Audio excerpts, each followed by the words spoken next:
Welcome to Astrology Explained. In this video, I will be going through two popular clips of well-known scientists debunking astrology. The first will be Neil deGrasse Tyson from his radio show Startalk, and the second will be Richard Dawkins from a Channel 4 UK show he put out called The Enemies of Reason. I will give my thoughts on their arguments and explain why many common attempts at debunking astrology are flawed.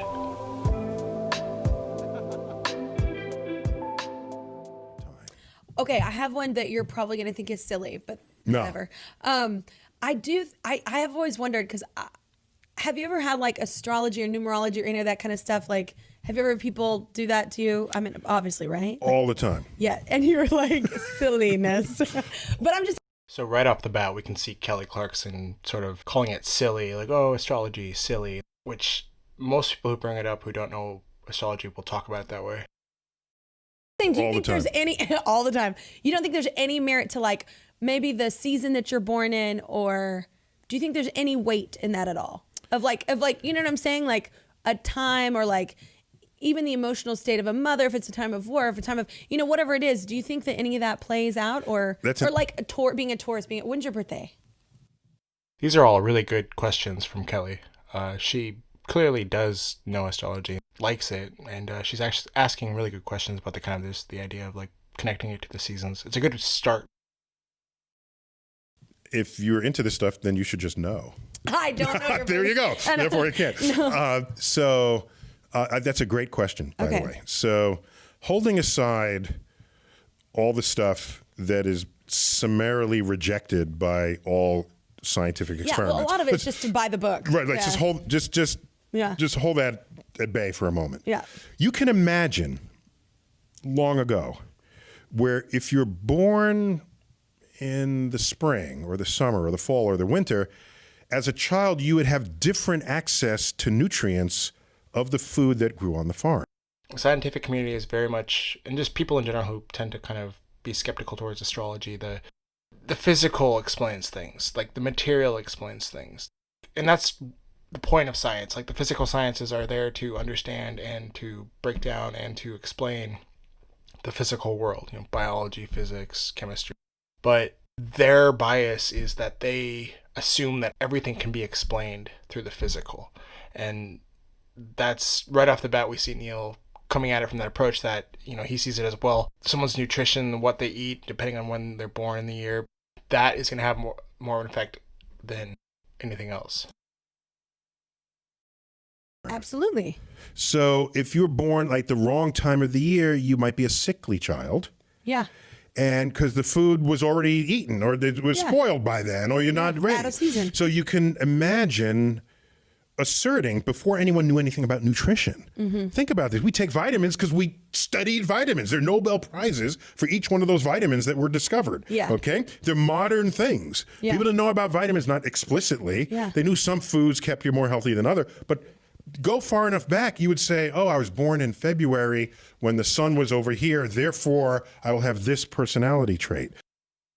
So this is the main problem, or the main issue in kind of the skepticism with astrology, is the main astrology that the majority of people know who aren't fully into astrology is sun sign astrology. And sun sign astrology is not the whole picture. I mean, it's literally like the smallest part of the picture, yet for some reason in our culture, especially in the past 100 years, it's become the thing. Like people would say like, whoa, what sign are you? They say their sun sign. But that's also why people don't always identify with like their sun sign horoscope, because you're not just your sun sign, and especially you're not going to identify with it, especially right off the bat.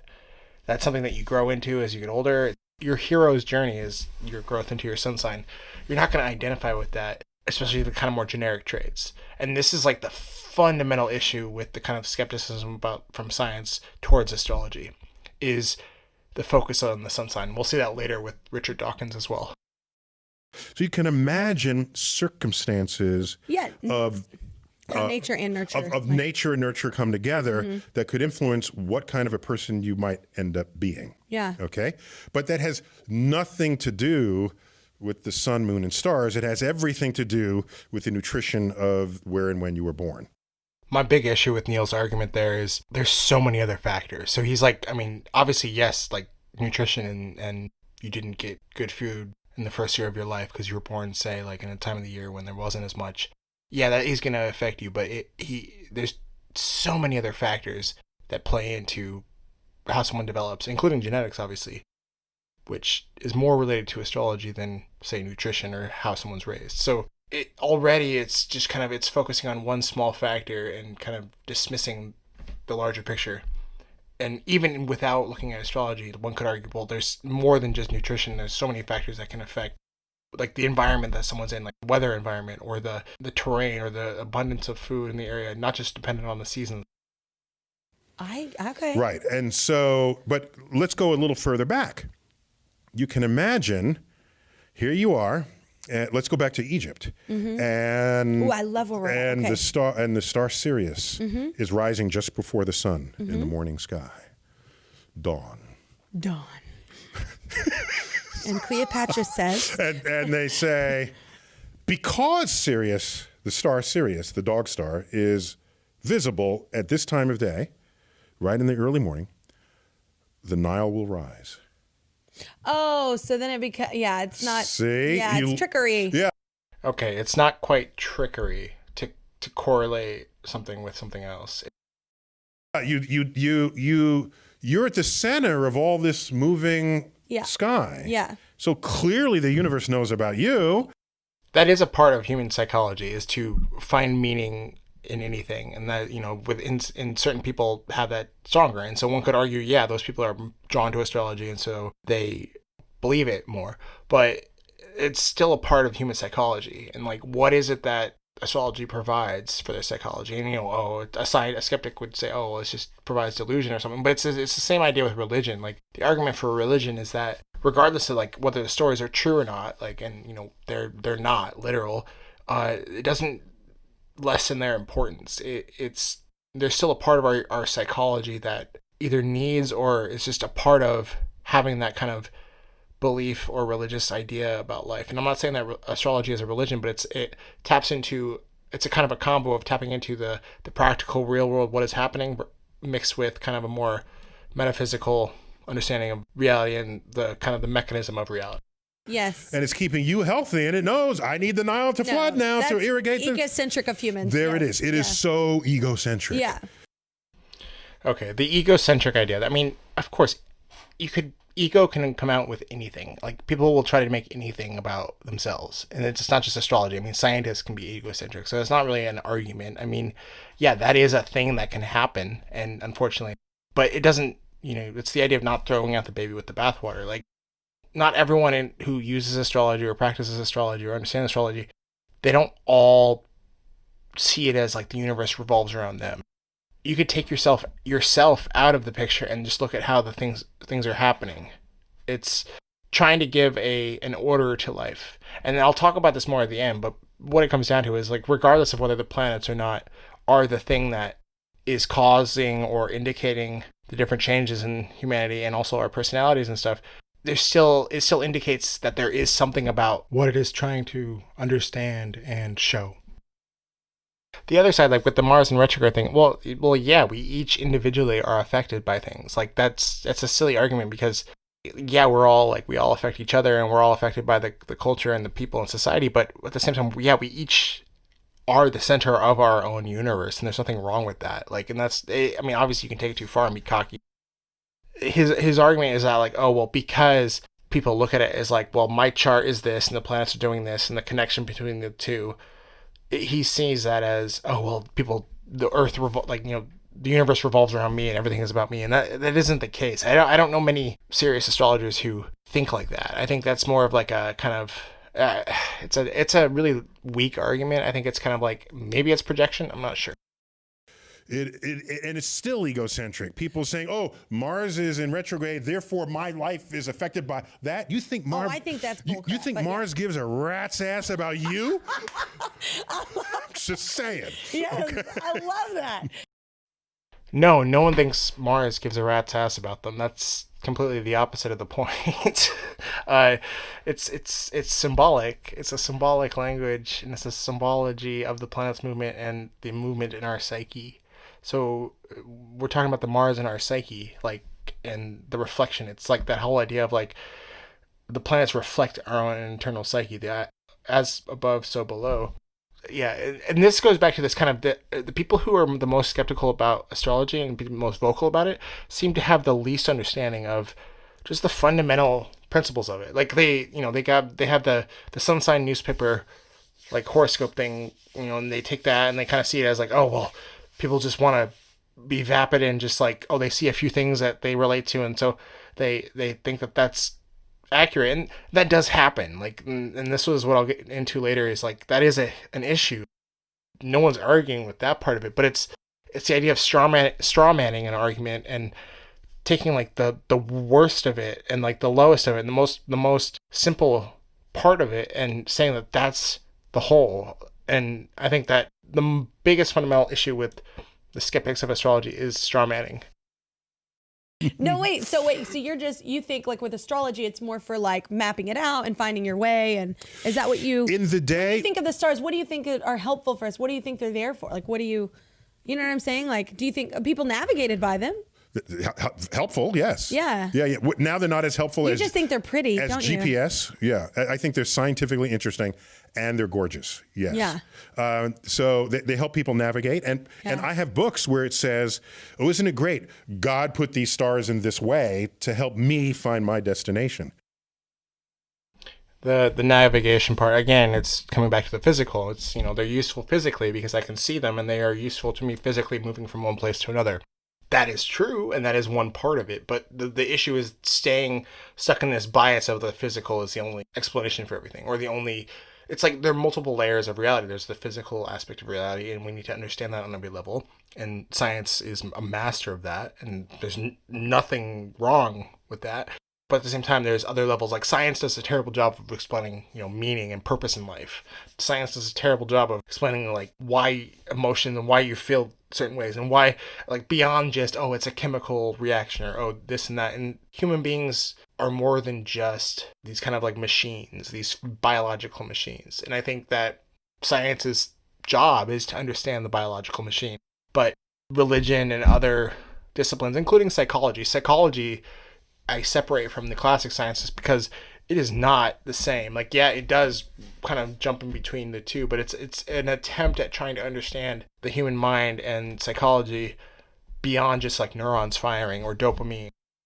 Astrology does the same thing. It tries to write a blueprint for the human psyche and explain why people are a certain way, and then give them insight into themselves, which they can then use to, at the very least, lessen the stress in their life. But the best, the ideal is to better themselves and to be the best person, the best self they can be. Again, it's an assertion that the entire universe orbits or narcissistic. you. Yeah. And this is part of the cosmic perspective where you learn, no, the universe is not about you. You're about you. Yeah. And you have some control over that. Yeah. But the universe is not about you. And the sooner you learn that, the less your ego will interfere with your domination over others that you might feel that you deserve. Yeah. Simply because you're at the center and others aren't. Again, Neil has a complete misunderstanding of astrology. No one thinks that the universe is about them. The universe is happening. We are just a part of it. And that's the thing with astrology, is if he understood it beyond just the sun signs, he would understand that the quote universe happening, which we call transits in astrology, is the movement of the planets right now. As a universe, they're all in the same spot for everyone, but for the individual chart, it's different. And so everyone is in different places, experiencing different things, having different lessons, etc. at any given time. It's not all the same across the board. And so the universe revolves around each one of us in a way. To kind of counter his argument, but he doesn't understand the fundamental concepts of astrology and what is actually happening, what people actually do with it. And so he's not arguing or making points against those ideas. I will give him credit. I'm happy that he brings the idea of the ego into it, because even in astrology, it's important to be wary of one's ego, whether you're the astrologer giving, looking at the chart of someone else and, trying to give them advice about themselves, or the person who is listening, especially the astrologer. Like a guru complex is a very bad thing like that. And that is a very common thing, especially in this discipline, because it is not a mainstream cultural thing. And so people aren't keeping an eye on it, for lack of better words. There isn't that kind of like public scrutiny. There's the astrologers who know, and then there's the people who don't. And that just isn't true. It's not, it's no different than like you can go pick up a textbook on any subject and learn about it. You don't have to be some guru. I think the guru mentality is something that has definitely hindered and hurt astrology, especially in the past 100 years. And just kind of this idea of like, oh, you're so spiritual and you know more about the universe and blah, blah, blah. No, that's all bullshit. Like, it's not that. Like, that gives astrology a bad look because it's easy to poke fun at that. Like, I love astrology and I think that's ridiculous. Like, there are aspects in the astrology community, if you want to call it that, or like in the kind of how astrology is presented culturally, that are just wrong and ridiculous and laughable. And I'm right there with you if you're a skeptic.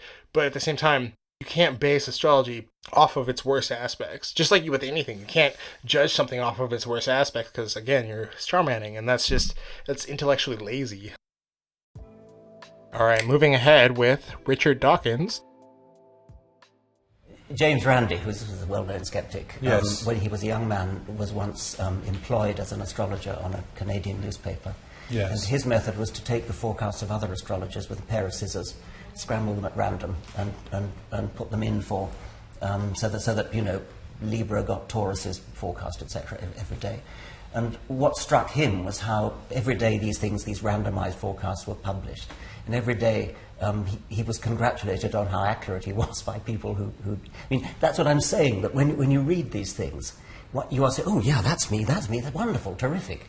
Isn't that really what you're playing on? All right, just starting off, the thing James Randi did is actually funny. I mean, that's something that, again, going back to my previous talk with Neil deGrasse Tyson, it's, sun sign horoscopes are not good. And I know that's a controversial thing to say in the astrology community, but they are not good.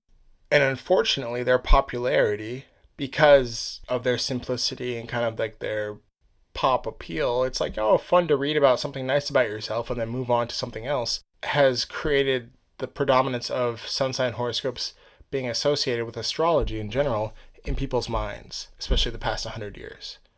But it doesn't mean that that's any better. And unfortunately, you can see with scientists and skeptics, that is also the idea they have in their head. So, I mean, presumably we could, I haven't thought of it before, we could devise a little experiment where we take your forecasts and then give some of them straight, give some of them randomized, sometimes give Virgo the Pisces forecast, etc., and then ask people how accurate they were. Dawkins brings up a few points and few issues in the kind of dialogue and skepticism between science and astrology. The first one is the focus on sun sign horoscopes. The test he's talking about, and just the idea of randomizing personality traits and then throwing them under signs and putting it into the newspaper. That's a very classic kind of argument against astrology. It's a very kind of simplified one. It's the Barnum effect, which I believe is what he's referring to. Throw it up on the screen here. Basically, yeah, people will identify with vague traits, personality traits that are described and said that they're about them. This is an issue in astrology as seen by astrologers as well. Like, not every astrologer, has good intentions or isn't a con. I mean, and so, yeah, this idea of like clumping everything together and using that as an argument. Now, going into the Barnum effect and this idea that he's presenting, again, we're talking about sun sign horoscopes. And in astrology, that would mean that there would only be 12 personality types. And I'll get into this later, but the whole purpose is you have to always use the whole chart, including the correct birth time. Yes, that would be a perverse thing to do, wouldn't it? It would be, yes, but I mean, wouldn't that be a good test? A test of what? Well, how accurate you are. No, that would be a terrible test. What would you be trying to prove? What would be I your would motive be, in all this?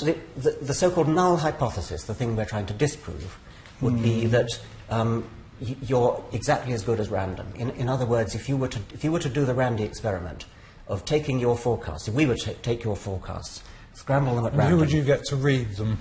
A sample of people drawn in from the street, presumably. I mean, yes, anybody who doesn't have prior knowledge of what your forecast for that day was. I love how confident Dawkins is. He's just like, yeah, I gotcha. I mean, and that's the thing, is it's because that's all he knows, and so he isn't wrong in his criticisms. Because if that's all astrology was, like I mentioned earlier, then he wouldn't be wrong. Like, these are very good criticisms, and, you know, astrologers need to, you know, hear them and take them and kind of go like, okay, how can we improve how we go about our discipline so that we don't have these types of issues and don't make these mistakes. But that being said, Dawkins is wrong because his whole presumption is that he has a very clear idea of what astrology is so that he can then disprove it. And the issue is that he doesn't actually have a clear idea of it at all. And, you know, the guy he's interviewing, I'm not showing his part. You can watch the full clip. I'll link it below, and you can watch his responses. He doesn't do a good job of responding. Neil Spencer, he doesn't do a good job of kind of pushing back against Dawkins. And, you know, I looked up just his bio up real briefly, and, you know, he doesn't really have scientific background. I mean, he has more of like an arts and music and culture background. And so, you know, again, it's not a criticism. It's just an artist and a scientist are not going to be able to speak the same language. And, you know, a scientist who understands astrology well could speak the language to a skeptical scientist and maybe push the understanding both on the skepticism side and also the astrologer side. But if we say took your forecast for last Sunday, yes, and we got a room full of 100 people, yes, and we gave everybody in that 100 people 12 sun sign forecasts and didn't tell them which was which. Right. And you ask each person to pick out the one that most fitted them, that most fitted what happened to them last Sunday. Now, you presumably would have to bet that most of them would get it right, wouldn't you? And so what Dawkins is presenting is, it would be a good test if that's what astrology was. But that's the fundamental issue, is that a lot of skeptics and people who come at astrology and try to debunk it, they don't even know what they're talking about. And I don't mean that to be like, oh, insulting, oh, you don't know what you're talking about. I mean, genuinely, they think that sun sign horoscopes are what astrology is. And that's like the most basic pop culture level of astrology. In my own opinion, I don't think they're very accurate. Like, I think they're fun. It's as opposed to like actually being authentic and like and trying to understand someone and help them find insight into themselves. Sun sign horoscopes in the newspaper are more just kind of like dopamine candy. They just make you, or serotonin candy. They just feel good for a sec. Oh, that's me. Yay. This is telling me about me. And then you forget about it and move on. And then they're not the same thing. So yes, sun sign horoscopes are not good. And like all of these tests that have shown that they're not good, or like that the Barnum effect applies, yeah, those are all accurate and that's all true. But the issue is that isn't astrology. In our culture, there's this huge focus on just the sun sign horoscopes. When you ask like the average person, what is astrology or whatever, like, do they know their sign? Everyone just says their sun sign. But that's a very small part of the larger chart, and then making that specific to you based on your specific birth time and where you're born. But the position of planets in the how signs would of it the work? zodiac. This is what you keep coming back to ask me. How could it How would it possibly work? Yes. And I've told you, I don't know. It's a deep, dark mystery. Yeah. Okay, I accept that it's a mystery, and one doesn't have to be able to solve all mysteries, but there has to be some kind of Does it mystery. work? Does it work, exactly? What is the... I mean, why are you so convinced that it works? I've seen it work. Well, you've seen anecdotal evidence that it works. I've seen it work for me, Richard. Yeah, I know I've you seen have. it work in people's lives. I know you have. And then this is always the problem for the sceptics of any sort, isn't it? They'll say, well, actually, no, you weren't cured by a homeopathic remedy. You just thought you were. Let me have one more go at explaining why that experiment I proposed to you, that you proved is important for precisely this reason. All right. Everybody thinks it worked, not everybody. Most people thinks it works for them. And I've offered you a perfectly plausible explanation, which is that it's bland and general, and it's got something for everybody. So Dawkins says that astrology, sun sign horoscopes are bland and general, and they have something for everybody. And, sure, some do. That, most of them come in the newspaper. They're written quickly. There are certain astrologers who do put a lot of thought and effort into them, but a lot of them are just kind of done, like I said earlier, as in like a pop way, like in this is for an entertainment way, I think is a better word to use. And unfortunately, they are very vague in general because they're meant to be entertaining. But to assume that is all of astrology, again, is an error on Dawkins' part. Now, you can disprove that. Once and for all, you can disprove that by doing a randomized trial. That's what randomized trials are for. They are to answer specifically that criticism. which is that everybody will find something in probably every one of the 12 signs on any one day. So Dawkins starts to bring up experiments, and I think this is something that astrologers or scientists need to do more of, is kind of design experiments that are based on what astrology really is to test its efficacy. Because there's no issue with testing something. It's just being authentic or genuine to the thing itself and the discipline, instead of attempting to kind of just strawman the issue. And so the double-blind randomization part of it, astrology, it would be difficult, and I'm not saying that, I'm not using this as an excuse. I think it would be very difficult to design experiments that fit the scientific method that also can accurately represent astrology as well in those tests. And so I'm not saying it can't be done. It's just it's not easy, because astrology as a whole is it's dependent on different parts. And I know that sounds like it's like excuses, like, oh, well, that means that then it can just be bullshitted. But no, it isn't that. Precisely the correct experiment to do in order to eliminate that is to randomize and then test whether it still works. And maybe I was wrong to suggest that the way to do it would be to offer people a choice and pick the one that's theirs. But some sort of choice involving randomizing. You could perhaps use another astrologer to come along and say, yes, something like that.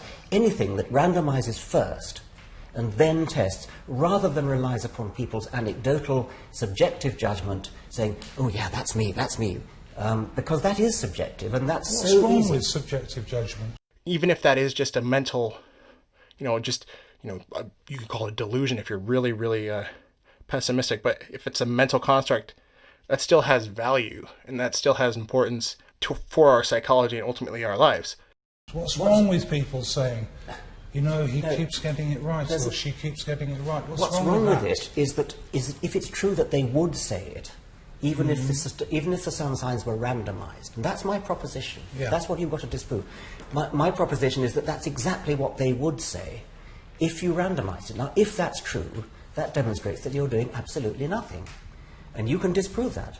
A good study, or at least a start, would be a good study would, use full verified charts with the date of birth, and would also use a collective consensus of the meanings of each of the archetypes of the signs and planets and houses and all of that, because that's another issue, is astrologers don't always agree on the interpretation, quote unquote, of what each thing means.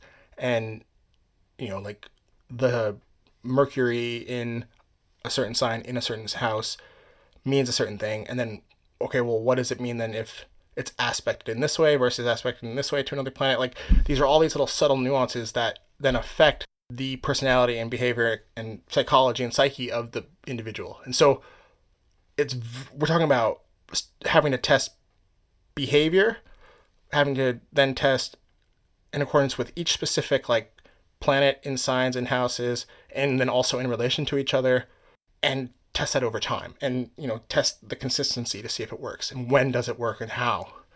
And these are all things that can be done. It's obviously money is needed to invest in doing tests and studies and stuff, and there obviously isn't, because culturally astrology is just the sun sign thing. And this goes back to what both Dawkins and Neil deGrasse Tyson were talking about. Our culture still has that interpretation because of the sun sign horoscopes in the newspaper and stuff. And I think as astrologers, we should push to kind of up the game a little bit, and kind of, not be so accepting of the bullshit side of it, and the kind of the entertainment side of it, if we want to be taken more seriously, or at least attempt to try to be more serious in understanding our own discipline. Well, I'm not doing absolutely nothing, Richard. I'm writing a forecast each week, and that's something that I think the readers like. I've explained a possible hypothesis for why they like it. And the hypothesis is that they would like it. Is that it's meaningless? Yes. Yeah.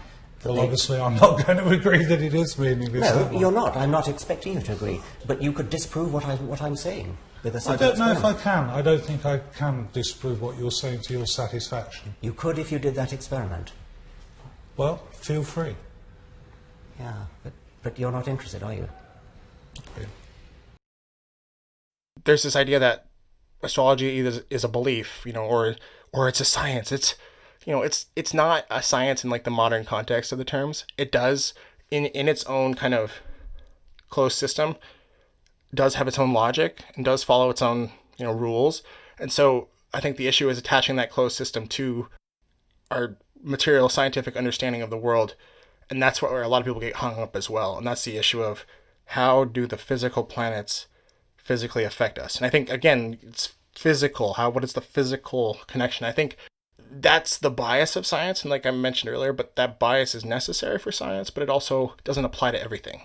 And part of what astrology is, and I think it's more connected to things like mythology, religion, or spirituality, whatever that part of us is, things of that nature, even psychology more. Psychology is more closely related to those things and than like the physical sciences. It's about understanding us, humanity, our purpose, our giving meaning to life, the whys, the hows, all that stuff, on a level that is beyond just the physical reality of things like matter.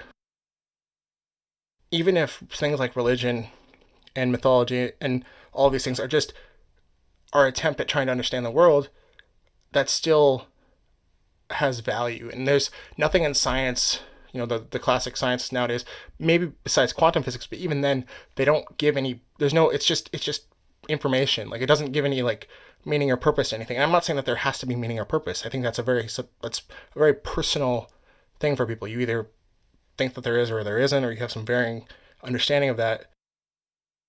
But at the same time, enough people have always looked to find purpose in life that it is a part of human psychology, at the very least. It is a part of human beings at the very least. And it isn't just a negative one. It's something that propels us forward. And ultimately, from a biological survival standpoint, it's the mental part of evolution pushing ourselves forward, because if everyone was just nihilistic, obviously we would not advance as a species. Like from a very basic level, we would not reproduce. No one would give a shit. So clearly there's some biological part or some, evolved ingrained part of us that, has a need for meaning. And so I think to kind of just dismiss attempts at meaning, whether it's religion or astrology or otherwise, and meaning and purpose and finding understanding in ourselves and finding understanding in the world, it doesn't do any good. I think a better approach would be to be open to it, obviously be skeptical, but that's how science always is, and approaching it with a full understanding of what it is, how it's done, and the logic of the astrology system, as I mentioned earlier, in the closed system. And then going about trying to disprove or at least break apart that. That would be good skepticism in science.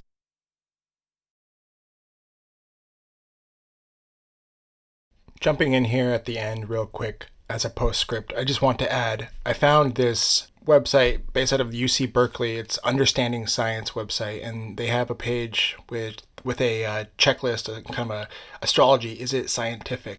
It goes through a checklist with different questions and different kind of things to talk about and ask, and it's a pretty good checklist. It does have its its own issues, but I think it's something I will in a future video, when I talk about kind of the arguments for astrology from a scientific perspective, I'll definitely go through these points and use this checklist. So I'll link it in below and you can go through it yourself for now, but it's a pretty good another alternative, kind of an attempt at debunking but also kind of examining astrology.